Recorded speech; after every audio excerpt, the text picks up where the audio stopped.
Bonjour, un petit direct, ça faisait longtemps, pour parler donc des énergies un peu du moment. Vous savez qu'à chaque fois que je ressens qu'il y a un trend énergétique, ben, j'essaye d'enquêter, de comprendre ce qui se passe.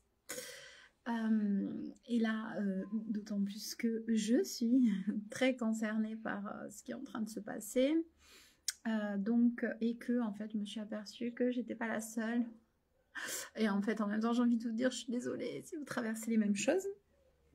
Donc là, ça parlera aux personnes pour qui c'est compliqué en ce moment, qui ont comme moi quand même une énergie de mais j'ai envie d'y croire, mais en même temps, j'y crois plus. Enfin, voilà, un peu des passages, je dirais, des hauts, des bas, des angoisses,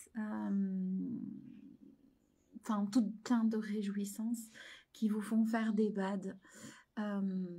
J'espère que vous capterez bien. Je vais me déconnecter du wifi. Si ça a l'air de... Non, je vais me remettre sur le wifi alors. N'importe quoi. Hop, j'arrive les amis, j'arrive. Hein. Voilà. Ok, bon, je suis pas chez moi et donc, je ne suis pas chez moi, je ne maîtrise malheureusement pas bien la connexion. Donc voilà, j'espère que ça va arrêter de couper. Donc voilà, je disais effectivement que là on a des énergies où on est un peu fluffy par moment. Et puis d'autres moments, voilà, on essaye de remonter la tête et on a des petites miettes comme ça du destin qui nous permettent de retrouver un peu le sourire. Donc je voulais savoir un peu ce qui se passait.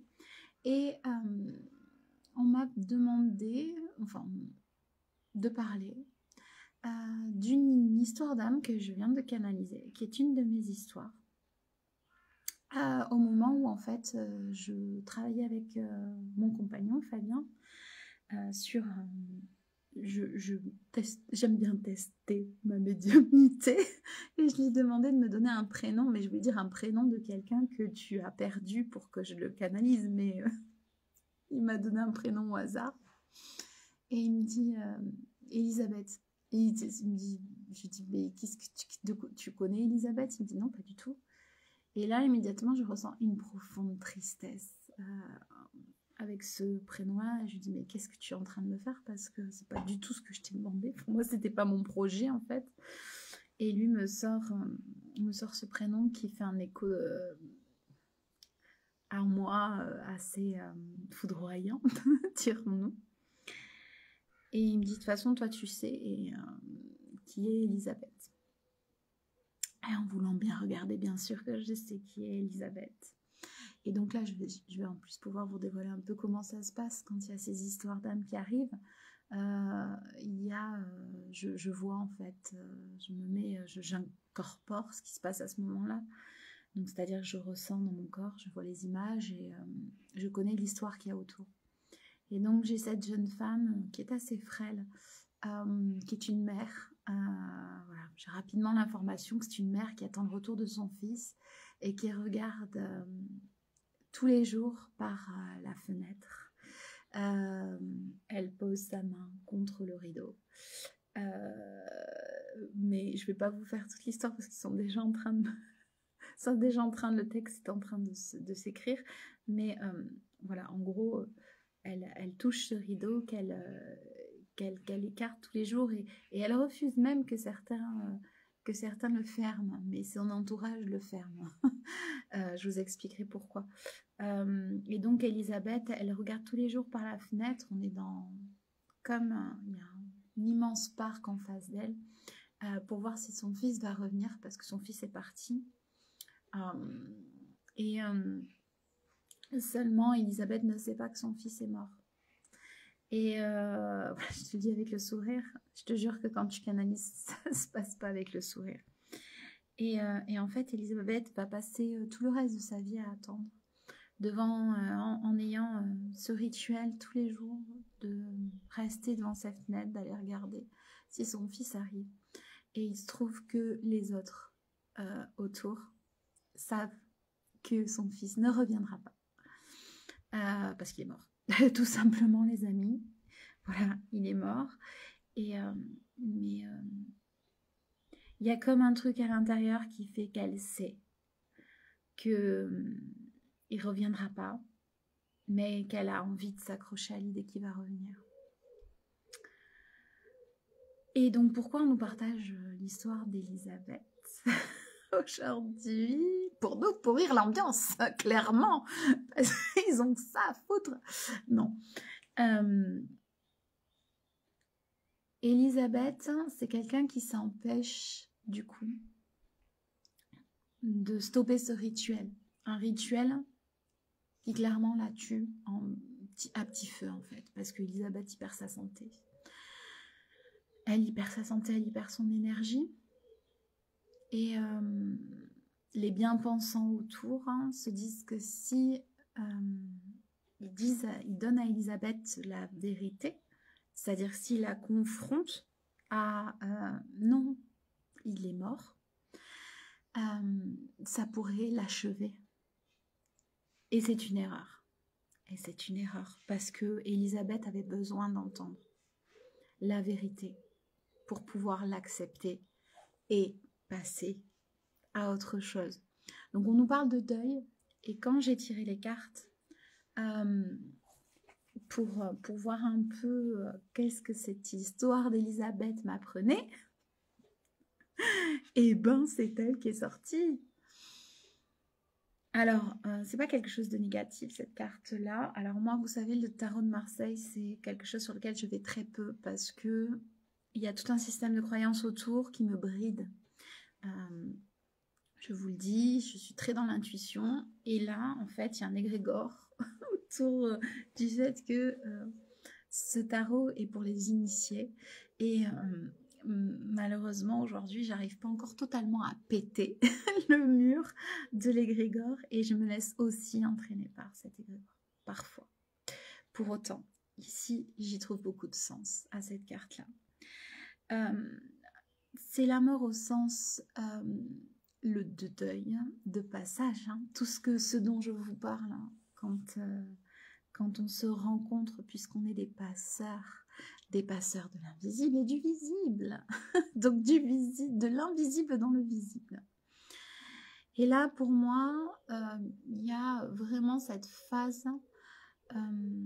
suite à un changement, quelque chose dans notre vie, quelque chose qui est en train de changer ou qui vient de se changer, enfin quelque chose vraiment, et là ça doit vous parler, n'allez pas vous chercher des embrouilles si vous n'en avez pas, mais on a tous des choses qui évoluent, et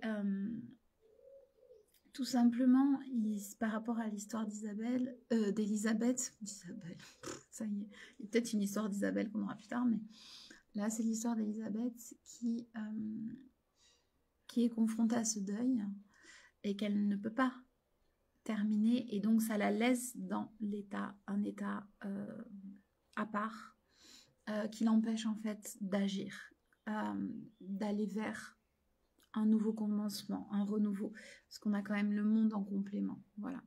Donc en fait, je crois que l'idée c'est de dire que ce serait bien de poser ce qui est terminé ou ce sur lequel on a du mal à faire notre deuil.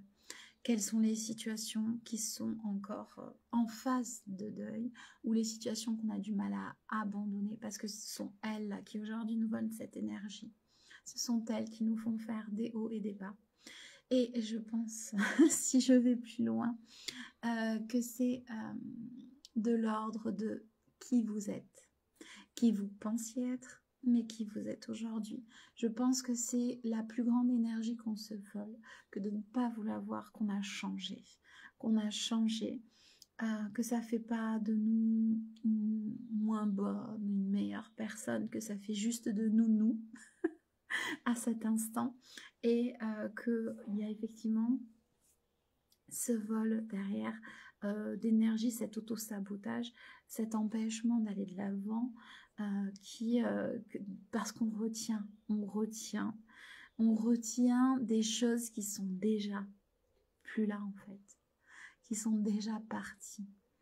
Et ce qu'on nous encourage à faire, du coup, c'est vraiment de mettre des mots sur, des mots M-O-T-S, sur tout ce qu'on était hier et qu'on n'est plus aujourd'hui, toutes ces situations qui ne nous parlent plus et dont on essaye avec notre énergie de préserver les illusions, mais qui ne fonctionnent plus. Donc c'est un beau boulot de deuil qui est à faire, mais c'est bien entendu pour des trucs super positifs pour nous et pour peut-être les gens autour de nous quand même, parce qu'ils vivent avec nous, et ce qui nous permettra de retrouver ce positif en fait, parce qu'on voit que le négatif, parce que je vous dis, il y a quelque chose qui nous tire en fait vers le bas et c'est nous-mêmes. Donc voilà un petit peu pour cette canalisation par rapport aux énergies qu'on peut ressentir tous en ce moment. Et donc ça m'a permis à moi aussi de revenir vous parler avec moi dans ma plus simple version, j'espère. Voilà, et c'est un job les gars, c'est un job. Personne ne nous l'a caché et je vous souhaite de pouvoir trouver effectivement ce sur quoi vous également vous avez du mal à lâcher, faire le deuil et accepter qu'en réalité c'est déjà terminé et vous êtes déjà en train de passer à autre chose. Allez, bonne journée.